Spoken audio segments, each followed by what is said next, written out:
Hey everyone. My name is Nikolai, and today we are playing Hill Hitler. This is a psychological game in which we are going to be a therapist, a Hitler's therapist.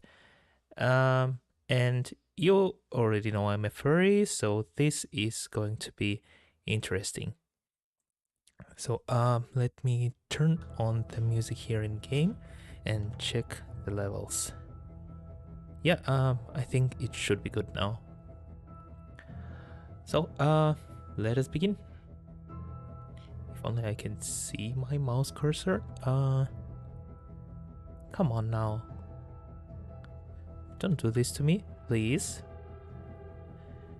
What is going on? Yeah, we've got a bit of technical difficulties. Come on, what is going on? I will have to restart. Oh no, what is going on? Come on. Of course it doesn't work. Yeah, let us restart this thing. Made with Unity, of course.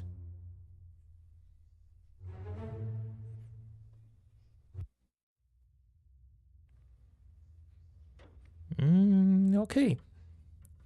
We should be good now. Okay, great. New game. This game was created by one developer and two voice actors. It is a psychology simulator taking place in 1925, before Hitler came to power. It is a game about resolving Hitler's trauma and preventing catastrophe via therapy and psychology. The facts in the game are historically accurate. During the marketing period, people accused the developer of being a Nazi apologist. He's not. He is Czech, and Hitler murdered tens of thousands of his ancestors. This game is an experiment. You're using methods that were available back then. It is a conversational game, and you can finish it in under an hour. In each therapy session, you get 3 to 8 choices that influence the ending. Hitler was a human too, just like you. If you distance yourself from him by dehumanizing him and calling him a monster, you're dying psychologically. Hello, Mr. Hitler. It is very nice to meet you. Of course, I skipped the dialogue. Yeah, so it was saying that if we distance ourselves from Hitler and dehumanize him, we are basically doomed to repeat the history. Yeah, and here we are right into the session. Guten Tag. Continue. Oh, hello. I think it's good to ask about our client's day to, get him more comfortable and break the ice. Well, you can lie down on the sofa there. And what brings you into therapy today? Well, I just returned from giving a public speech, and my colleagues mentioned that I seem too angry. Once I overheard them talking about me, and they called me an angry little man. Yeah, I would be angry too. And do you agree with them? I don't think so. They lack willpower, so I don't really value what they have to say anyway. They are just minions. When they commented on your being angry, do you know what you were talking about during the speech? About the Interesting. state of Germany. It was very humiliating for our country to lose the Great War. And now we have to pay reparations, and our army is restricted. Our economy is in shambles. I feel humiliated, and someone is at fault here. Okay, we are already looking at or for someone to blame. Yeah, that's something. Well, yes, that must feel humiliating. I noticed you mentioned Germany as your country, but on the telephone, you mentioned that you are Austrian.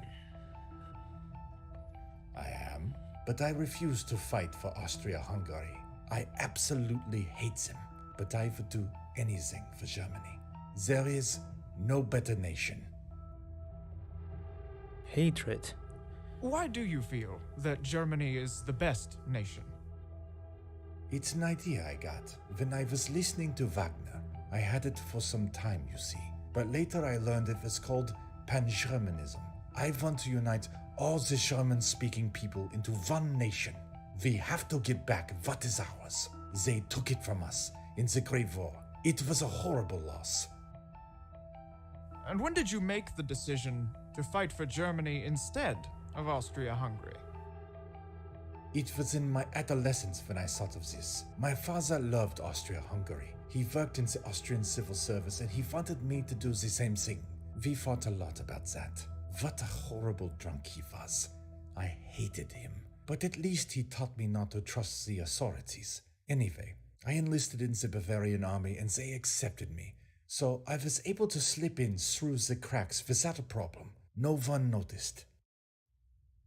Interesting. We're like how many minutes? Like 4 minutes into the therapy, or maybe less, and we are already in his adolescence. So the time when our identities get established, and yeah, we can see the problems with his father.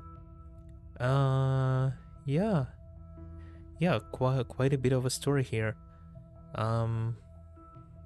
You say Yeah, you let don't us trust learn more. authorities. But how do you explain that you are an authority yourself? Should the people distrust you because of that? Oh, of course not. Distrust me? Of course not. I am reliable and trustworthy. It is the others with the powers that are not, especially in the financial and the education systems. Interesting. So, we are the good guy, and the others are, not trustworthy, or basically willing us the worst. Okay. The first choice. Well, the first actual choice. Do you want to talk about your father more, or can you tell me more about what war was like for you? I guess there must be something without his father, and I mean, this is the question, and we can ask it anyways. If our client doesn't want to talk about this, that's fair. Um, let's try. Do you want to talk about your father more?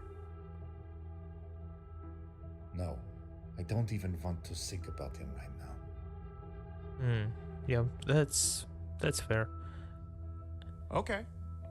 Can you tell me about your war experience? What the war was like? Well, I was a messenger, so I was pretty safe most of the time, except for when we were at Vervik in Belgium, when the British attacked. They used the yellow gas and I could not put on the mask in time. My eyes were burning and I could not see a thing. They took me to this field hospital where the doctor said I was just acting. How dare he? The doctor was nothing but another authority that made me distrust all of them. I could not believe this. I was horribly scared. I felt so helpless. I was never this close to dying before. And the doctor tells me I was just acting? And the horrors I saw at Passchendaele. I could not sleep for months. Yeah.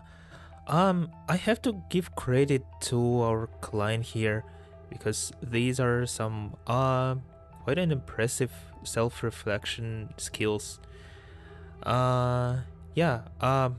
Regarding this story, the like blindness that can happen, what's called like PTSD, in the moment of trauma, our like our brains get too overdriven, and yeah, we can experience many things, including like blindness and like panic attacks, maybe. I don't know what are they called. I'm not a professional psychologist or psychiatrist. Yeah, I'm just furry. Let's continue. I think you're just acting. This first choice is like a straight way to disaster. Let us pick the second one. I think this experience could be what you are struggling with. It is common among soldiers to experience an exceptional emotional distress that could sometimes lead to temporary blindness. If your nervous system was overloaded, it could have ceased to take any further input. The doctors today are calling it shell shock. Interesting. I haven't heard of shell shock. But I guess it makes sense. That would explain a lot, but I still feel humiliated sometimes. I should not have been that weak. I should have been stronger than that. Yeah, but that was not really up to you. I mean, we're all human. And I think we've heard like the humiliated word like 10 times already. So this is a common theme throughout the session. This must be something. Does this humiliation show up in other areas of your life? You said you think that losing the war was somebody's fault. Yeah, I'm curious to learn more about the humiliation. It is normal for people to experience humiliation when having shell shock. Part of what our nervous system does is control emotions. Does this humiliation show up in other areas of your life? Yeah, I do like how the therapist here performs validation. It's basically telling someone your feelings are normal and we all experience that. So you're not alone in your kind of experience and situation. That's great. I don't want to talk about this right now. Oh, okay. So there You must be said that you something. think that losing the war was somebody's fault?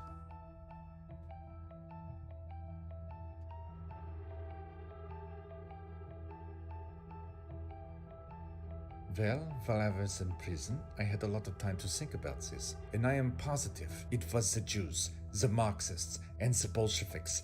They stabbed us in the back. They are a cancer. They are a deadly virus to the beautiful and the lovely body of Germany, infecting us from the inside. I despise them.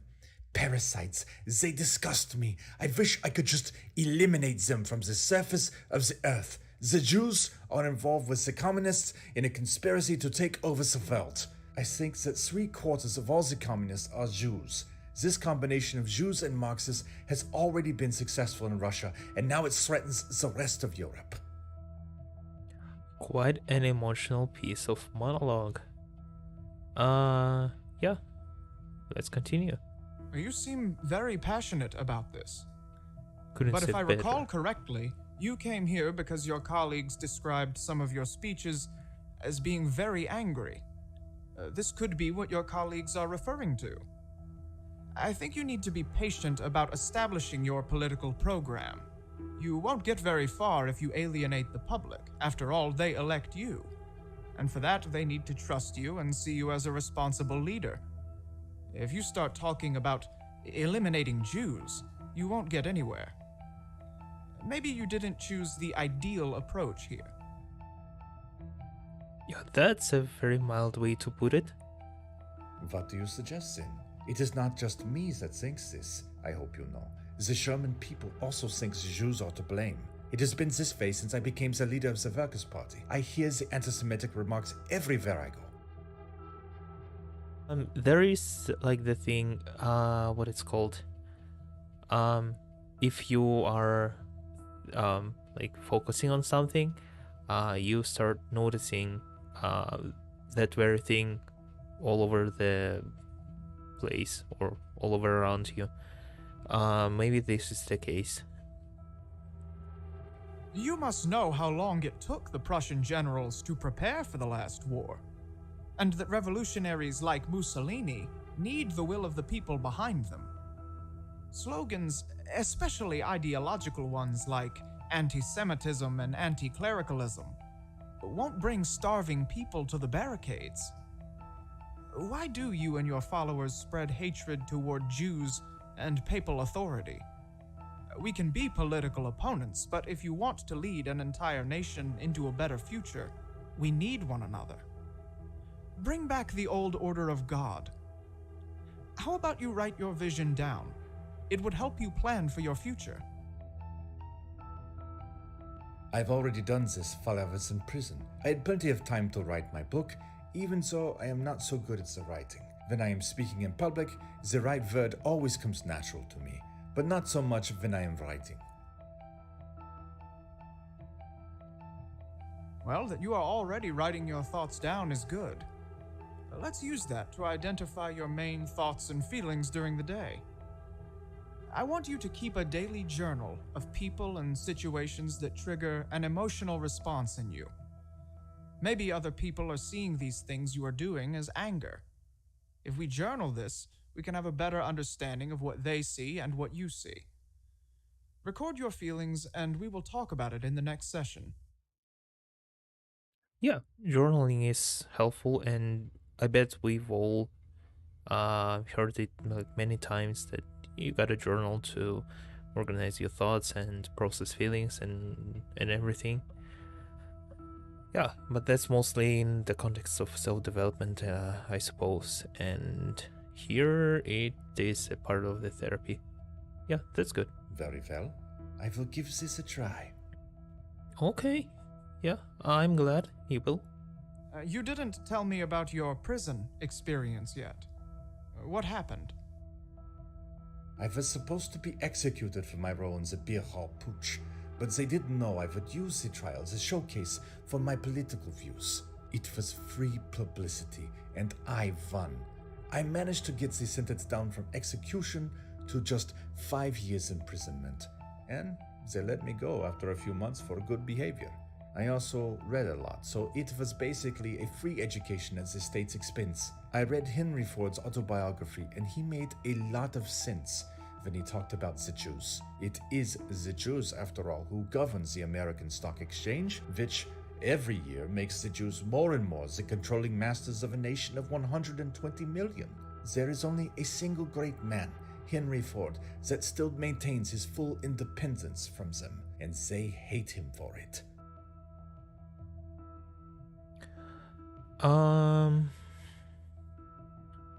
So the options here are to tell more about the beer hall butch and end the session. I think the speech is something that gives ground and justification for like the stronger emotions here, and we would like to focus on more of like self-reflection and healing process. So I think it would make sense to end the session now before we got into like what it's called, like reassuring ourselves and reassuring the client that they do the right thing. End the session. I'm afraid we are at the end of our time. Why don't we stop here? Yeah. Okay. Hitler leaves NSDAP party. That's not bad, I guess. Did you write any journals since we last saw each other? Actually, no.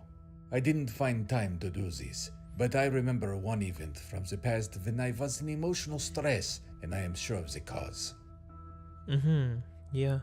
That's fair. We should not like blame him for not doing the assignment. Yeah, that's a part of the whole story too. Let us learn what Okay, he has great. to tell us. Can you describe the event?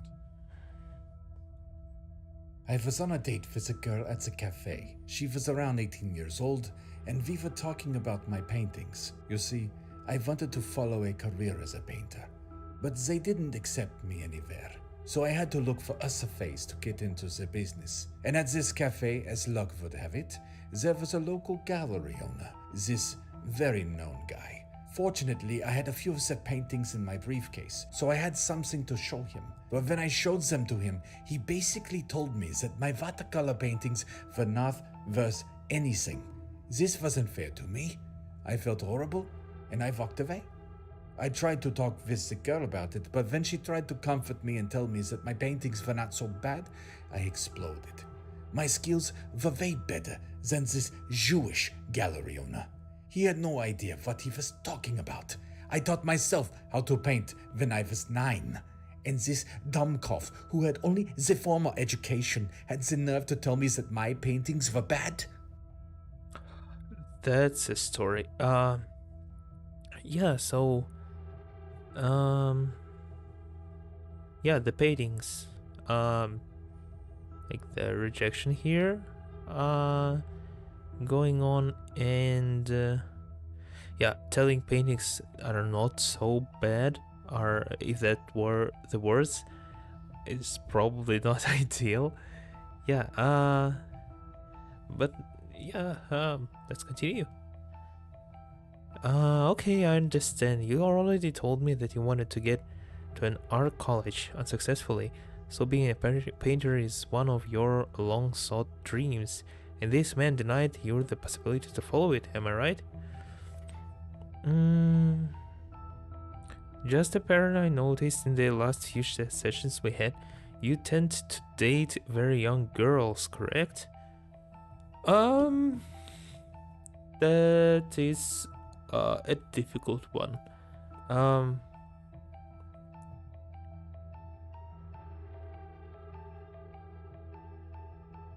I think we should proceed with the first, because we don't like add or nudge our client here to a certain in a certain direction.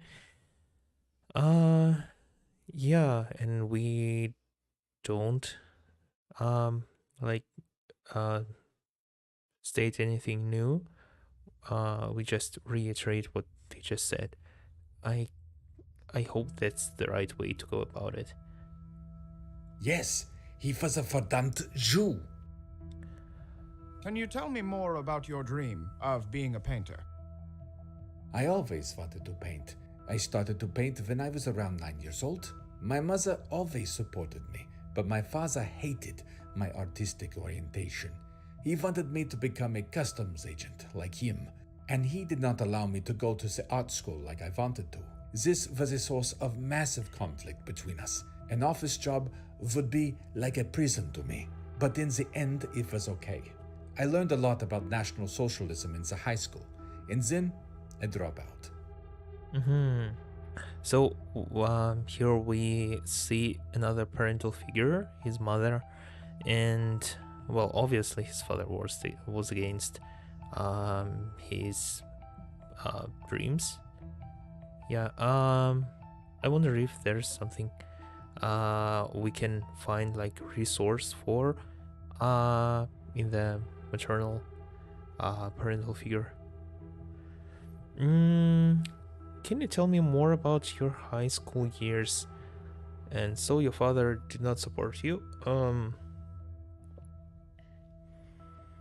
I think it will be more valuable to learn about high school years when he uh, dropped out. Yeah. There is nothing to know. I dropped out in the first year. I intentionally did poorly in the class, hoping that once my father saw what little progress I was making at the technical school, he would let me devote myself to my dream. I guess that would lead only to like the disappointment and abuse from the father. Yeah. You've mentioned Jews as the cause of your problems multiple times. First, you mentioned they stabbed Germany in the back in the war, and now they've betrayed you again. Do you see any connection between these events? What do you mean? Jews are part of the economy. They control the finances. They are insidious. They hide like rats. And they manipulate everything. Everybody can see this. It wasn't hard for me to make this observation. Okay, we've already touched the subject in the past, so let's move on. Can you tell me how old was your date? Can you tell me more about your mother? How old was your date? I think he mentioned the girl was like 18 years old.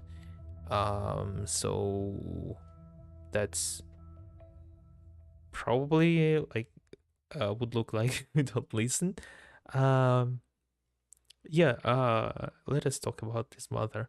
I think he uh when he was speaking about her, he seemed his voice were very calm and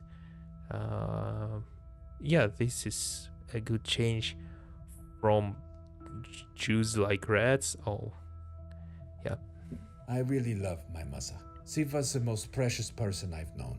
I course. loved her very much. She always provided me with everything I wanted. She gave me my own way whenever possible.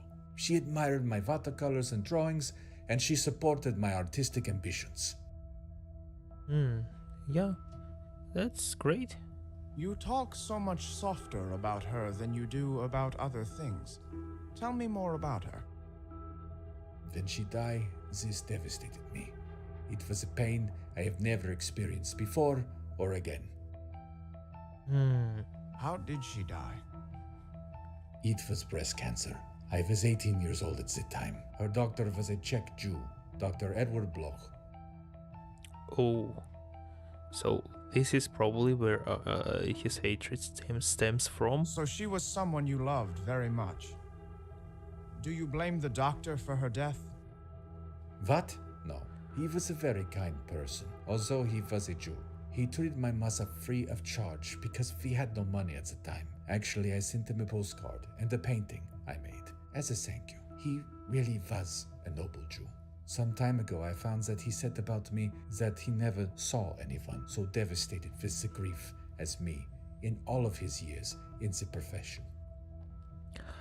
Okay. I think it's good that we can see someone from the group we hate as a person and not like a overly generalized group of people.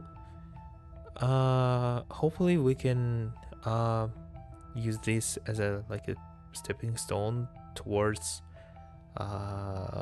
like organizing maybe his hatred. I don't know, let's see where it goes. I think that's a very good progress. It seems safe to say that you were very close with your mother and very distant with your father. Could you tell me more about their relationship? My mother was 22 years younger than him.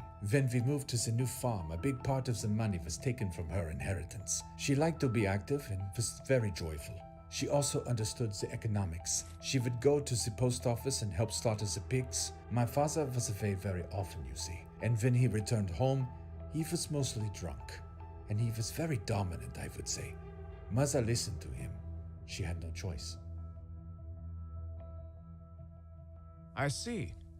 Coming back to the pattern I noticed earlier in your girlfriends, you also tend to date girls much younger than yourself, and as you describe them, they are rather submissive. Do you think you could be unconsciously modeling your relationships after your parents? Yeah, I think they suggested us to ask this question before, but we didn't have much context really. So yeah, that's the time. I've already explained to you my rationale behind the girlfriends before. I do not mean to repeat myself. Did he? Okay, I think it is time we end today's session. I will see you next time. Yeah. Hitler stops the publishing of his book Mein Kampf put on hiatus? Is that the pronunciation? Yeah. Yeah. I think that's good. All right, Adolf. I think it is finally time we talk about your father. We have made some real progress over these past few months. Oh, so it was months. I didn't pay attention to the dates. Yeah. Do you feel like talking about him? Do you think he was not happy with your mother? I mean, we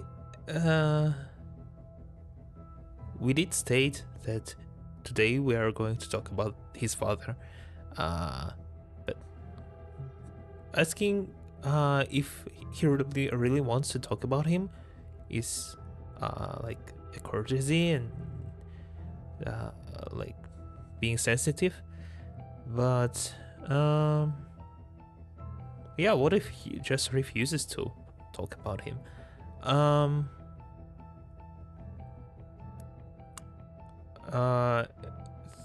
At the same time, the second option is like suggesting that his mother was like not the kind of a person to be happy with, and yeah, that reads way worse. So I will probably go with the first one. I never loved my father, but I feared him. He was prone to rages and would resort to violence. My poor mother would always be afraid for me. Yeah, we are already talking about him. That's good. Rages, violence, and the mother's fear for her son. Do you think he was unhappy with your mother? No, I don't think that was it. I don't think it was his job either. He was a very orderly and conscientious person, so he liked the work as a customs officer, but he really hated the bourgeoisie. He was a self-taught genius, like me. I think we talked about him teaching me not to trust the authorities before. He was a very wise man. He knew a lot about a lot of things, and I admired him for this. I respected him, you see, but there was no love between us. I wanted to prove myself to him, but he rejected my accomplishments. He beat me often for the things I did.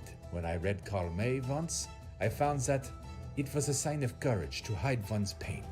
I decided that when he beat me next time, I would make no sound. When it happened, I knew my mother was standing anxiously at the door. I counted every stroke out loud. Mother thought I had gone mad when I reported to her with a beaming smile 32 strokes father gave me. From that day, I never needed to repeat this experiment, for my father never beat me again. Well, that's intense. Yeah. I mean, uh, we willing to uh prove and be accepted by our parents if they are not accepting us for what we are is a very natural thing to do. The violent part is really like intense.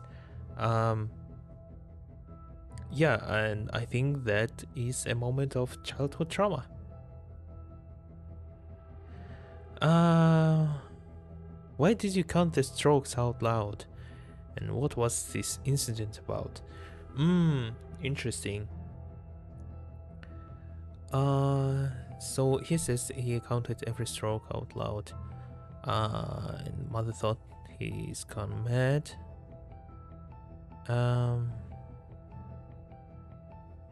A sign of courage to hide one's pain.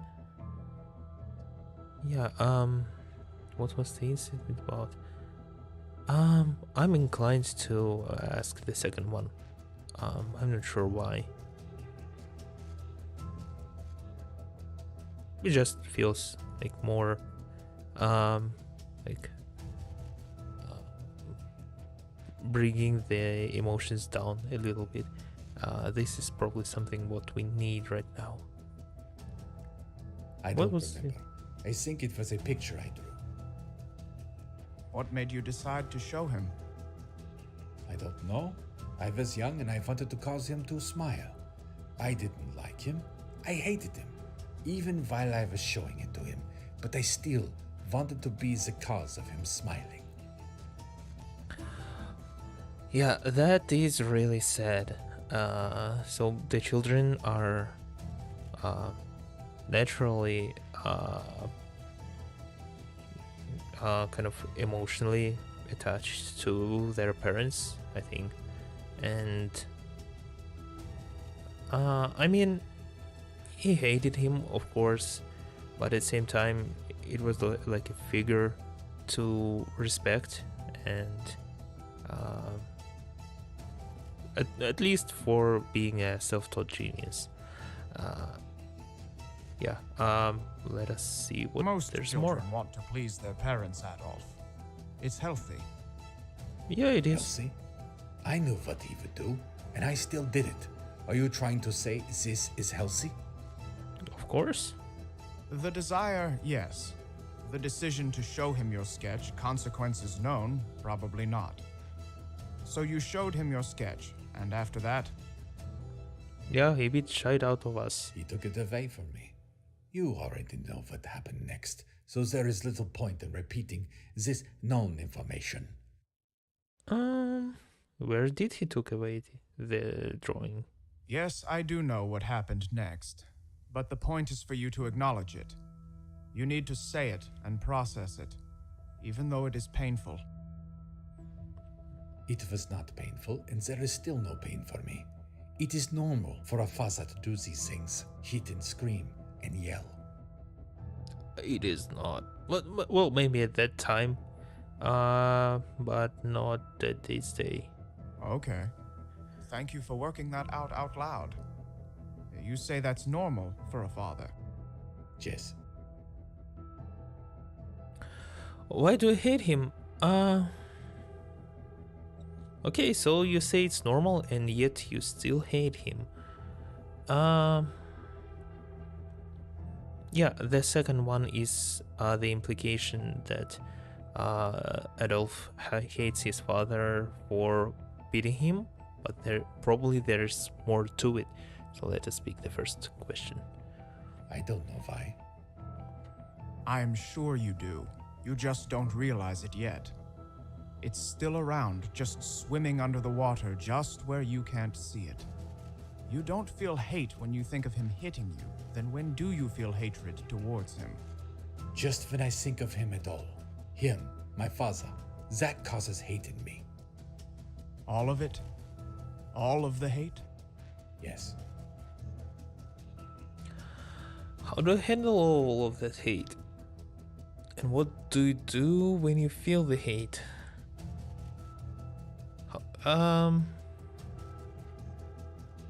Interesting. So the first is like more general and abstract, and the second will probably give us more insight into what like actually happens here. So the first option is like prone to interpretation, so to say. So let us pick the second one. What do you mean?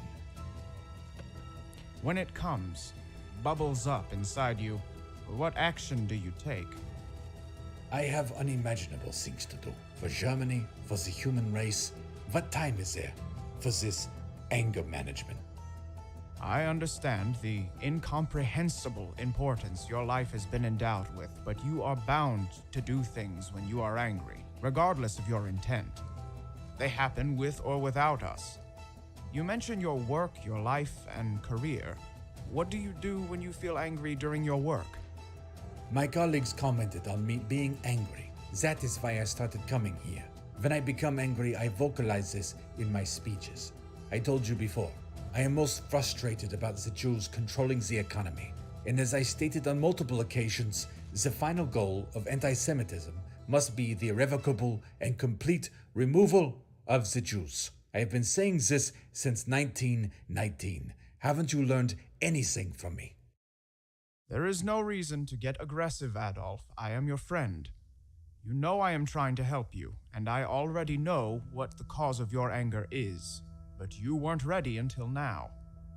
But during the past months, we've built something here, and I feel like it's the right time to share my findings with you.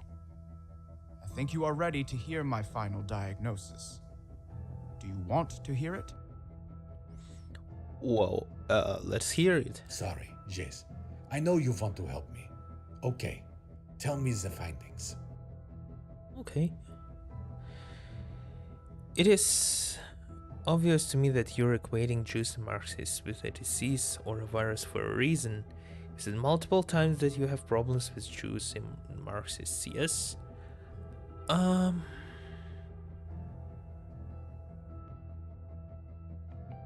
So this is our diagnosis? Oh, yeah. That is let's read it one more time. You said multiple times that you have problems with Jews and Marxists, yes? Yeah. And oh, I think the first one is more specific. But I'm not a native English speaker, so I'm not sure what for a reason implies here, and if we are going to reinforce his beliefs that a group of people is like a virus or a disease and encourage him to dehumanize them, that would not be ideal. But at the same time, the first option might be like more specific. Let's roll with the first one. And what reason might this be? It all started with the death of your mother. That was the first real trauma that happened to you. And even though you rationally acknowledged that the doctor helped your mother, You unconsciously associated her death with him. You unconsciously blamed him, the Jewish doctor, for the biggest pain in your life. I mean, yeah, he did say that the Jewish doctor was the noble one, but the things we say and things we feel, like, or handle and process and uh, think within our consciousness can be totally different. Yeah, that makes sense. What are you talking about? I like this doctor, even though he was Jew. Yes, that is true, but only on a conscious level. The unconscious consists of factors which you cannot control. The absolute majority of your psyche is controlled by your unconscious. And everyone's. I know you don't like to hear this because you like to control everything, but people have almost no control over their lives, you and me included. Only when you come to terms with the unconscious can you start becoming who you really are. That is also why you refer to the Jewish people as a cancer or an infection. Interesting. What are you saying? This is sounding nonsense to me. I know it is hard to hear, but it is important that you understand this. You hated your father. He was meant to support you, but instead he beat you when you tried to connect with him. You told me before that you were glad he died. The hate towards him that you carried inside, it became twisted. The war trauma and the art school rejection only fueled it. You equated the Jews and the Marxists with your father. All of that hate was mistakenly redirected. We say projected. You couldn't take the pain he caused you, so you had to find some cause, and you projected it onto Jews and Marxists. This is also complicated with the fact that the father is now dead, and it is way easier to come to terms with someone and forgive someone if they're still around. There are modern techniques to working around this if the person is not there at all, or we cannot really contact them. But at that time, I guess it was still in the development. These are some good findings. No, stop. I don't want to hear this. Yeah. This is my final diagnosis, Adolf. This is what we've been working on. You equated the cancer in your mother with Jews because you mistakenly associated the Jewish doctor with the cause of your mother's death. That's why you are so strongly anti-Semitic. This is absolute nonsense. I will not listen to this. Yeah, but I mean, we planted this seed of doubt, I think. Tell him more. Make him suffer. It's time to end the therapy because our client is unresponsive. But as I said, we planted the seed of doubt. That's good. Hitler leaving politics. I guess that was the right choice. And it seems it was. So I guess that's the game. So our diagnosis was correct, and